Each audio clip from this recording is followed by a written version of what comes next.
Buenas tardes, mi nombre es Carlos Sánchez Juan y soy el jefe de la unidad de endocrinología y nutrición y de aquí del Hospital General, y la verdad que es un placer recibirles para este tipo de actividades formativas que desde que se creó la unidad pues siempre nos han interesado, que es el tema fundamentalmente de la nutrición y el tema de divulgación en el campo de la nutrición. Esta tarde la exposición, la charla, va a ser sobre, como ustedes saben, sobre el tema del comer emocional, y lo van a impartir dos profesionales del ámbito de la psicología y de la nutrición, como son Gemma García Marco, que es psicóloga clínica, que es máster en trastornos de la conducta alimentaria y terapeuta familiar y de pareja. Y va a complementar esta presentación con Emilia Trull, que aparte de ser estudiante del último año de la diplomatura en nutrición humana y dietética, pues previamente había realizado estudios de técnico superior en dietética y nutrición y también máster en trastornos de la alimentación.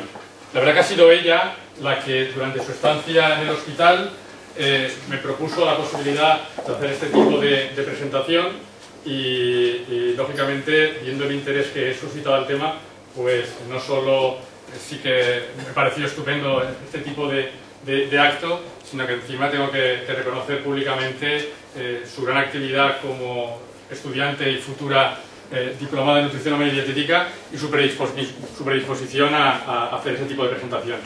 Entonces, ellas trabajan, por otra parte, en una clínica de ámbito privado, y que también me han dicho, porque esto es una actividad del Hospital General, que ponen a su disposición, si alguien está interesado, pues ellas cuando termine la exposición, que más o menos tiene previsto durar unas 2 horas, pues les puede proporcionar la localización de la clínica donde trabajan, por si alguien tiene, o bien para él mismo, para algún conocido o algún familiar, la posibilidad de establecer ya un contacto más directo con estos profesionales. Pues nada, espero que sea de su agrado. Me pongo una vez más a su disposición y cuando queráis adelante, gracias.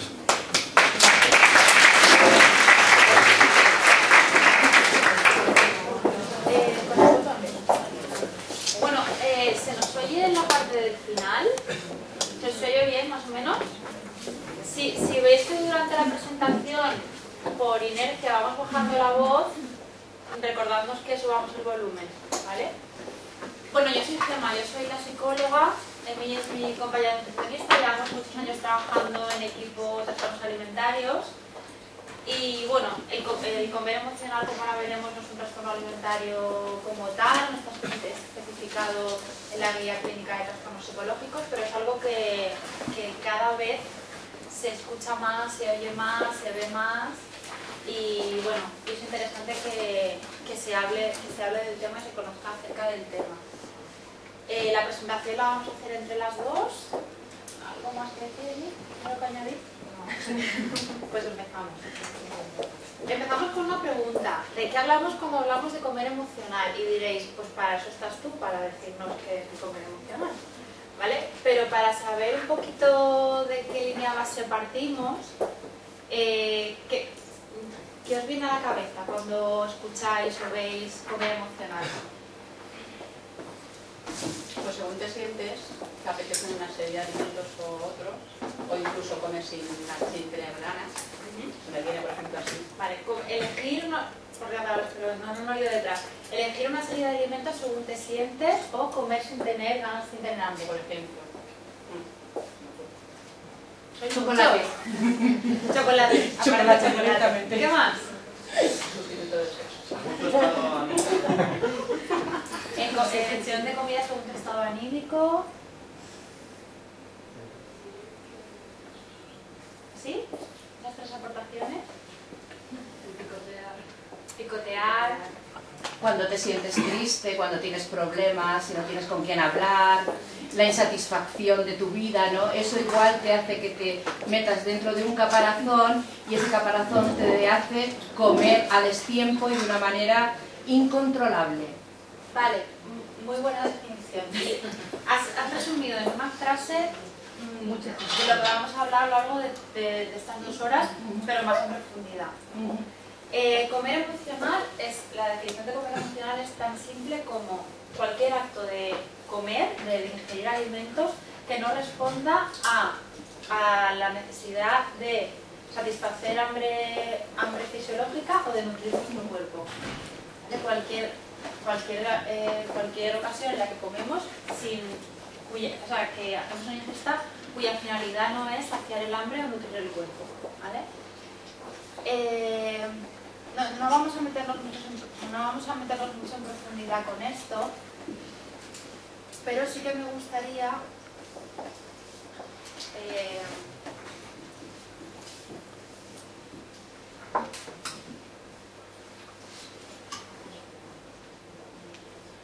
que sepáis diferenciar estas dos cosas que a priori se pueden parecer y que una de ellas es un factor de riesgo para padecer esta otra, ¿vale? Hay una patología, bueno, toda patología, trastorno por atracón es una patología psicológica que está, ahora os explicaré lo que es, que está contemplada en el manual estadístico de psicopatologías, en el DSM-4, ¿vale? Y tiene unas características diagnósticas y se trata como enfermedad psicológica. Desde un comer emocional, que es algo que en un principio todos en algún momento dado podemos sufrir o podemos padecer en momentos puntuales, si se agrava en intensidad, en cantidad o empieza a traernos problemas significativos o a causarnos problemas en nuestra vida, puede ser que se esté convirtiendo en un trastorno por atracón. ¿Cuáles son las diferencias entre comer emocional y trastorno por atracón? Lo que os he dicho, comer emocional es simplemente el acto de ingerir alimentos que no responde a una necesidad fisiológica de comer, de saciar el hambre y nutrir el cuerpo. En el trastorno, pero puede ser una, como decían por ahí, una onza de chocolate. En el trastorno por atracón tiene dos características principales. Primero de todo, los atracones, ¿vale? Como su nombre indica. La presencia de atracones. Atracón definido como ingerir mayor cantidad de comida de la que consumiría una misma persona en un mismo contexto. Por ejemplo, comer en una boda, entrantes, aperitivos, primero, segundo, postre, tarta, tal, ¿sería un atracón? No.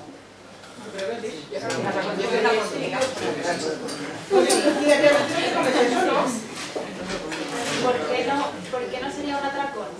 Si realmente no te llena, aunque hayas comido todas esas cosas, si realmente no te sientes lleno, yo creo que una oportunidad de... Los días no te comen la rutina ahora. A ver, por ahí vamos a la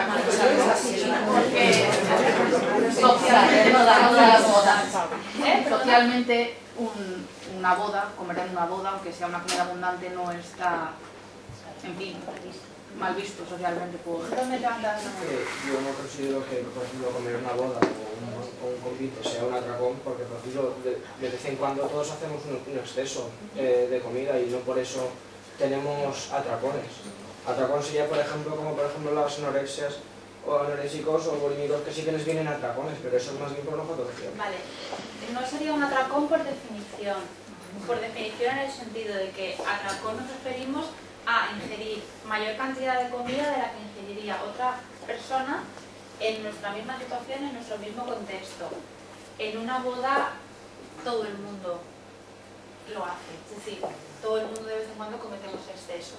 No es lo mismo ingerir las calorías que tú ingieres en una boda, un día que te tienes una boda, un bautizo, que tú solo en tu casa, a escondidas y sin pararte a pensar en lo que estás comiendo, sin poder parar, ¿Veis la diferencia? ¿Vale? Luego, otra característica del trastorno por atracón es que hay otros atracones que llamamos atracones subjetivos. Es decir, un donut puede ser un atracón, siempre y cuando, uno solamente. Puede ser un atracón 3 cajas de donuts y puede ser un atracón uno solo. Porque atracón subjetivo llamamos a toda aquella ingesta de alimento sobre la que no tenemos sensación de control. Si yo me como algo que objetivamente tampoco es tanta cantidad de comida, no es una ingesta calórica alta, pero yo no siento que controlo el hecho de comérmela, o que yo no me la quiero comer y no lo he podido evitar, eso es un atracón subjetivo. Y luego la tercera característica es la sensación de culpa después de comer, pero sin conducta de purga después. Eso es lo que lo diferencia de la bulimia no purgativa. No hay compensación con ejercicio físico, no hay purga, no hay laxantes, no hay ninguna conducta compensatoria después.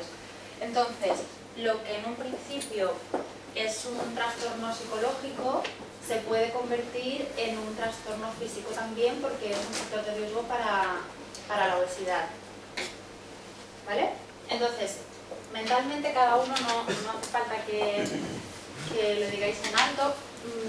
Para empezar a situarnos y situaros cada uno también, me gustaría que en este continuo que empieza en algo ocasional que todo el mundo puede ocurrir o le puede ocurrir o puede hacer de vez en cuando, y que termina en un problema psicológico, que situéis más o menos, que situaréis a lo largo del continuo. Sí, cada uno.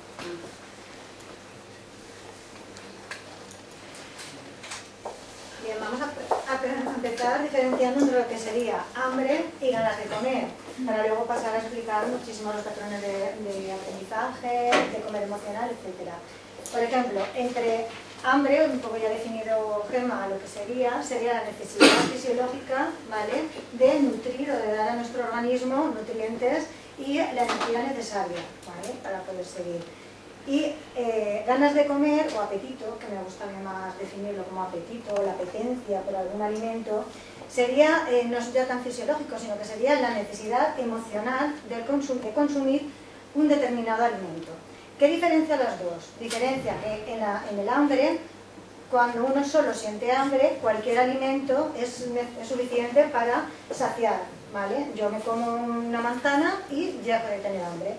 Si en realidad lo que tengo es apetito, apetencia por un determinado alimento, ya no me va a servir cualquier alimento. Tiene que ser ese alimento que es el que ha despertado en mí, ¿vale?, en mi sistema sensorial, mi impulso a consumir ese alimento. Puede que vaya acompañado de hambre o puede que no. En el estado normal, normalmente hambre y apetito suelen ir unidos. Es decir, yo voy a comer, mi acto reflejo es de comer, ¿vale?, ingerir comida en el momento en que siento hambre, siento ese vacío en el estómago, y dentro de mis posibilidades voy a elegir por apetencia aquellos alimentos que están dentro de mi alcance según lo que a mí me apetece en ese momento, con lo cual van unidos. ¿Qué ocurre cuando una persona está en una situación emocional un poco descontrolada? Es decir, que se siente mal, no sabe muy bien lo que le pasa, siente rabia, está triste, deprimida, ¿vale? Que surge una disociación entre lo que sería el hambre y el apetito. Con lo cual puede ocurrir una de las dos cosas, pueden ocurrir las dos cosas pero por separado.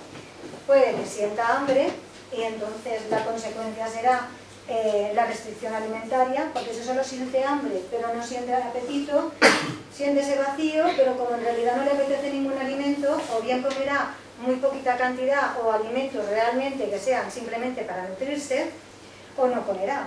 Sin embargo, si deja de sentir hambre y solo y únicamente siente apetencia o apetito, ¿qué es lo que ocurrirá?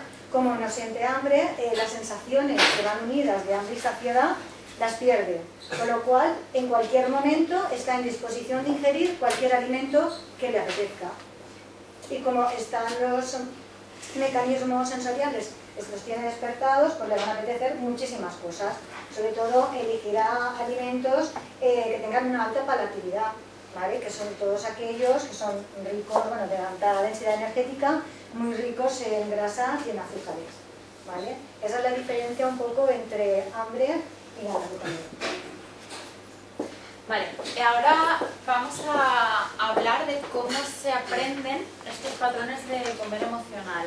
Hay dos tipos de aprendizaje. Por una parte está el aprendizaje social, del que voy a hablar yo, y por otra parte está el aprendizaje fisiológico-nutricional, el que se hablará en mí después, ¿no? La pregunta es, ¿y cómo llegamos? Todos estamos de acuerdo y todos hemos dicho un poquito en la definición que a veces cuando sentimos emociones negativas o tenemos emociones que queremos tapar, pues acabamos comiendo, o se acaba comiendo para tapar esas emociones. Pero ¿cómo se aprende? ¿Cómo le enseñamos? ¿Cómo nuestro cuerpo aprende? a pedirnos comida ante una situación de malestar emocional, ¿vale? Vamos a intentar explicar por qué ocurre eso. El aprendizaje social. Los problemas comienzan cuando a la alimentación se le concede un protagonismo social y afectivo más allá de su papel de satisfacer el hambre y nutrir el cuerpo, ¿vale? Ya desde muy pequeñitos, a través de la alimentación materna, a través de la lactancia, el bebé aprende las sensaciones de afecto, seguridad, bienestar, porque asocia la lactancia con la cercanía con la madre, con la sensación de calor, de protección, de bienestar, de calma, de apego. Se crea un vínculo de apego. ¿Sabes lo que es el apego? Sí. Un vínculo de apego con la madre a través de la lactancia materna, por la cercanía, ¿no? Entonces, ya desde bebés, que además se dice que de lo que aprendemos de 0 a 3 años, marca la gran parte de lo que vamos a ser en nuestra vida posterior, ¿no? Entonces, ya desde muy, muy, muy pequeñitos, ya asociamos de manera inconsciente el bienestar con la alimentación, con la lactancia materna. ¿Qué pasa cuando somos niños? Si te portas bien, te dejo que comas chuches. ¿Os suena? Está fatal.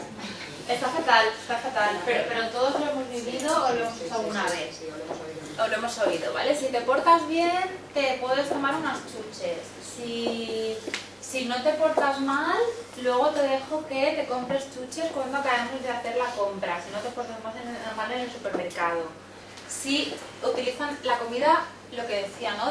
Deja de tener esa función de necesidad biológica, como dormir, como ir al baño, como respirar, deja de tener una función de necesidad fisiológica que tenemos que cubrir y se convierte en un premio o un castigo, ¿vale? También cuando... Ahora menos, ¿no? Porque hay más acceso a los alimentos, pero también el castigo, el si te portas mal te quedas sin postre. También se asocia muchas veces la alimentación a un castigo. Sea premio o sea castigo, sea premio lo asociamos con el bienestar o sea castigo, porque en ocasiones, no lo vamos a ver hoy porque no vamos a tiempo, pero en ocasiones los atracones, las personas que tienen atracones, sobre todo las personas con bulimia, a veces tienen atracones como castigo, cuando se sienten culpables, como una forma de autocastigarse. Y esto, pues, una forma de aprendizaje viene de eso, ¿no? De la infancia, de lo que se hablaba. Entonces, tanto si se utiliza la comida como premio como se utiliza como castigo, estamos dándole a la comida una función que no le corresponde. ¿Vale? Es como si cogieras a un niño y le dices, si te portas bien te dejo dormir o te dejo respirar. ¿Qué sentido tiene eso? Pensaríamos, pero bueno, ¿no? Pues con la comida exactamente lo mismo. Y luego de adultos, ¿qué pasa de adultos en torno a la comida? Cuando quedas para conocer a alguien, te escuchaba esta mañana en la charla que dabas en los 5 minutos que hemos estado ahí, que decías, cuando quedamos con alguien, cuando acabamos de conocer a alguien, quedamos para ir a correr, por lo general. ¿Para qué quedas? ¿Para qué quedas en principio? Vamos a cenar, vamos a comer, vamos a tomar un aperitivo, vamos a... ¿Vale? Entonces, otra vez, sensación de bienestar asociada a un acontecimiento social en torno a la comida. Celebraciones, cuando se celebra algo. ¿Nos vamos a pasar el día juntos al biopark o nos vamos a un restaurante a comer? ¿Qué es lo más común? Comer. ¿Vale? Entonces, ya desde bebés se crea la asociación de forma inconsciente de bienestar y alimentación. De niños nos la refuerzan. Los que seáis papis, recordad no hacer esto con vuestros hijos. El tema de premiar y castigar con comida, porque la comida no tiene ese papel ni esa función. Y de adultos se abren negocios y se cierran negocios en torno a una mesa, se celebran cosas en torno a una mesa, cuando conoces a alguien o cuando quedas con los amigos, quedas para comer, para cenar, para tomarte unas cervezas, un aperitivo. Entonces, en los tres momentos asociamos comida con hacer algo bien o con sentirnos seguros, sentir afecto o con relacionarnos con aquellos que queremos, celebrar cosas y por lo tanto sentirnos bien. Pero además también hay una respuesta, ¿vale?, a cómo podemos nosotros, a cómo se produce ese proceso de aprendizaje dentro de nosotros mismos, a por qué. Está claro que alimentación y emociones va unidos, siempre, en todo el mundo. ¿Por qué? ¿Qué proceso mental, qué proceso surge en nuestro organismo para que esto ocurra? Pues la explicación es que realmente cuando nosotros, todo lo que percibimos de los alimentos llegan a nuestro cerebro, ¿vale? Primero, van lo que serían las características físicas del propio alimento en una vía muy rápida que automáticamente te dice esto te lo puedes comer, esto no, esto sí, que discrimina entre lo que se puede comer y lo que no.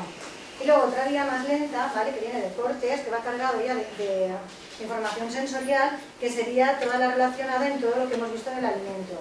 Pues tiene un color bonito, la textura agradable, el aroma, ¿vale?, una serie de características organolépticas del alimento, su propia presentación, que nos está haciendo apetecible el alimento. Entonces, toda esta información llega a la amígdala, ¿vale?, que es el centro que regula la conducta alimentaria y al mismo tiempo es el centro que regula las emociones. Pues ahí es donde realmente se juntan, digamos, emociones con conducta alimentaria. La amígdala procesa toda esta información que luego la analiza y la procesa, que luego se va a guardar, ¿vale?, en el corte, sobre todo, ¿vale?, que es donde realmente es como si dijésemos el almacén de la memoria. Entonces, ahí es donde empiezan las asociaciones entre los alimentos y las emociones. Ahí quedan guardados porque, claro, luego cuando tú vuelves a repetir visualmente la misma imagen, todas esas sensaciones que has percibido, toda esa emoción, todo, incluso el mismo momento, podemos incluso llegar a recrear la situación, con quién estábamos, qué se estaba hablando, a qué olía en ese momento, ¿vale? Se puede recrear absolutamente todo el momento porque se despierta ese momento que tenemos guardado, ¿vale?, en nuestro pequeño almacén de memoria, que va asociado una imagen visual de un alimento con toda una serie de sensaciones y de emociones. Para ejemplificar lo que ha dicho Emi, para que veáis hasta qué punto el cuerpo puede aprender una respuesta fisiológica en respuesta a una emoción que sentimos. Una paciente que tratamos hace tiempo, la tratábamos por trastorno por atracón, entonces ella tenía dos vías de escape de las emociones negativas, atracones, bueno, ahora ya he quitado la línea continua, pero atracones como tal, los que, como decíamos antes, las mismas cantidades de comida, fuera de horarios que toca, tal, o dormir, ¿vale? Cuando tenía problemas, o comía o dormía. Entonces, cuando tú, ante una emoción, o ante un determinado problema, o ante la ansiedad de no saber resolver un problema, durante X años, durante X tiempo, realizas una conducta en respuesta a esa emoción, llega un momento que tu cuerpo aprende a que directamente cuando aparece la emoción, el cuerpo te pide que realices esa conducta. En el caso de, no tiene que ver con comer, aunque el caso sí que era de trastorno por atracón, pero era muy curioso porque incluso en sesión, cuando tocabas algún tema un poco, no sé si es psicológica o sesión nutricional, tocabas un tema un poco peleagudo que le hacía sentir mal y le entraba sueño real, fisiológico, realmente le entraba sueño. Había pasado tantos años de su vida respondiendo, o sea, metiendo la cabeza debajo de la almohada, ¿no?, escondiéndose del mundo cuando tenía un problema, que su cuerpo había aprendido que frente a los problemas tenía que reaccionar con sueño, porque era la forma de gestionar los problemas, ¿no? Para que entendáis lo que os explicaba Emi del aprendizaje, ¿no?, de que nuestro cuerpo, si yo cada vez que tengo un problema como, al final mi cuerpo me pide comer cuando se presenta un problema que no se presenta. Pensar que los patrones de aprendizaje se van desarrollando a lo largo de toda nuestra vida y se van quedando enmarcados, que luego, evidentemente, cuando surge un problema, lo que hay que hacer es desaprender ese patrón para aprender otro nuevo y positivo que nos pueda ayudar, evidentemente. ocurre la salida, ¿no? O las emociones negativas, como ha comentado Gemma en este caso, que también era aparte de los atracones o de la comida, era el sueño. Está íntimamente relacionado con eso porque es lo mismo, o sea, uno aprende o asocia, lo más importante es que asocia unos patrones determinados o unas conductas determinadas, ¿vale?, que le van a llevar a una situación. Por ejemplo, el dormirse le evitaba el problema, que no era cierto porque al despertar el problema seguía ahí. Le evitaba el malestar temporal, entonces hasta el problema. Es lo mismo que al comer algo determinado, por ejemplo, si nosotros hemos aprendido o hemos vivido situaciones muy placenteras de pequeños, con las meriendas con un bocadillo de chocolate, por ejemplo, lo llaman así, tenemos asociado que tomar chocolate o tomar una determinada tarta de chocolate o algún alimento que ha sido placentero y que durante muchos años en nuestra vida se ha ido repitiendo ese alimento en situaciones agradables, donde no ha habido tensión, donde hemos estado muy cómodos, muy a gusto, siempre vamos a asociar ese alimento con ese momento placentero. Entonces, en un momento de estrés en el que nos sintamos mal, ¿a dónde vamos a ir a recurrir? A ese alimento inconscientemente, porque lo que queremos es, no queremos comer en sí el alimento, que también, pero fundamentalmente lo que queremos es volver a ese momento placentero, de relax, ¿vale?, que nos trae tan buenos recuerdos y tan buenas sensaciones, que nos hizo sentir tan bien, para aliviar lo que nos sentimos ahora tan mal, ¿vale? Y luego los componentes de los alimentos. ¿Eh? Los componentes. Sí, serotonina. Entonces, está claro que comer, como estamos diciendo, comer deriva en sensaciones placenteras, porque evidentemente si estamos asociando determinados alimentos con determinadas situaciones, y esos quedan en el recuerdo, es porque va unido. Pero además, aparte de esa asociación mental, también hay algunas características de algunos alimentos que poseen unas sustancias químicas que ayudan a que nuestros neurotransmisores funcionen correctamente. Es decir, también hay una respuesta fisiológica al hecho de que hay determinados alimentos que nos pueden ayudar a sentirnos mejor. No sé si alguno de vosotros habrá experimentado pues, que después de los 30 minutos de haber tomado algún determinado alimento ha notado cambios. O si no, nos vamos a algo más sencillo que sería, por ejemplo, el café. El café es un estimulante. Evidentemente, aproximadamente 30 minutos después de tomarse un café, uno está medio dormido y empieza a despejarse. Acrecienta, o sea, tiene mejor atención, recuerda mejor, tiene mejor memoria, sobre todo, ¿no?, antes de los exámenes. Entonces, sí que es cierto que hay una serie de sustancias. Por ejemplo, también tendría, por ejemplo, el triptófano, que es un precursor de la serotonina. Aquellos alimentos que son ricos en triptófano sí que está un poco demostrado que pueden producir sensación de bienestar. El triptófano, bueno, la serotonina es neurotransmisor que es una sustancia que se denomina como el relax de los nervios, ¿vale?, que ayuda a sentirse mejor, a estar más bien, relajarse un poco, ¿de acuerdo? El buen humor también. El buen humor también. Y el buen humor también. Está presente en los plátanos, en la leche, en los quesos, en todos los cereales, sobre todo integrales, ¿vale?, en diversos alimentos. En las judías verdes, también en mucho triptófano. Y la propia serotonina, ¿no?, también está en los alimentos. Sí, en el chocolate. En el chocolate. ¿Quién hablaba del chocolate? La serotonina es la precursora de las emociones positivas, ¿no?, como decía Emi. De hecho, las personas que tienen depresión tienen una carencia de producción de... Bueno, su cerebro no produce la serotonina como toca, o no produce la serotonina como para mantener un buen estado de ánimo. Entonces, los medicamentos que se dan a personas con depresión o con un estado depresivo son medicamentos cuyo principal principio activo es la serotonina o precursores de la serotonina. Entonces, como bien ha dicho Emi, por ejemplo, el chocolate tiene serotonina en sí mismo, por lo cual sí que es cierto que, a pesar de que, recapitulando, ¿no?, tenemos dos vías por las cuales aprendemos que comer nos calma: el aprendizaje social y cultural, y luego ahora hay una parte fisiológica real. Luego también quisiera apuntar que en cuanto a la relación entre las sensaciones y los alimentos, hay dos maneras también de percibir los alimentos. Una sería percibir lo que sería el aroma, el olor de los alimentos. Cuando nosotros vemos un alimento, evidentemente nos llega primero visual, pero también por el aroma. Este aroma podemos percibirlo de forma ortonasal, que sería la vía nasal normal, que llega, o sea, se va procesando y olemos, ¿no?, olemos el alimento. Pero también hay otra vía que, curiosamente, yo he leído mucho sobre el tema, pero sí que es cierto que ha habido muchas pacientes que, con trastorno por atracón, que me han relatado exactamente igual cómo sienten cuando les viene ese impulso de comer, que es totalmente incontrolable, ¿vale? Cómo lo sienten. Y es porque no perciben el alimento a través de la vía ortonasal, en esta vía que es más rápida, es más lenta, perdón, nuestro cerebro nos prepara para percibir, ¿vale? Va sacando lentamente de la memoria para percibir y volver a sentir todas esas sensaciones que van asociadas con ese alimento. Sin embargo, por la vía retronasal, ¿vale? Que sería más bien por la boca, automáticamente el cerebro lo asocia como que ya estamos comiendo, ingiriendo ese alimento. Con lo cual empezamos a sentir, sin haber probado aún el alimento, empezamos a sentir y a percibir todas esas sensaciones derivadas de la ingesta del alimento. En ese momento el impulso hacia la toma del alimento es prácticamente irrefrenable. O sea, realmente, no sé si alguien aquí lo ha alguna vez, tampoco tiene por qué decirlo, pero sí que es cierto que ha habido muchas pacientes que sí que lo han relatado de una forma exactamente así, que les llega directamente desde la boca, directamente al cerebro. Pero te refieres, por ejemplo, perdona, te refieres, por ejemplo, a la hora de cuando es un alimento que te gusta mucho, a mí me ha pasado en alguna ocasión que empiezas a salivar.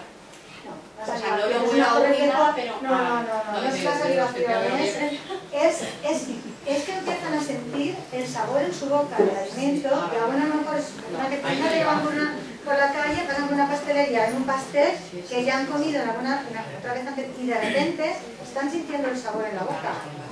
Tienen que entrar y comérselo. No es la salivación, pues nada, para la vida.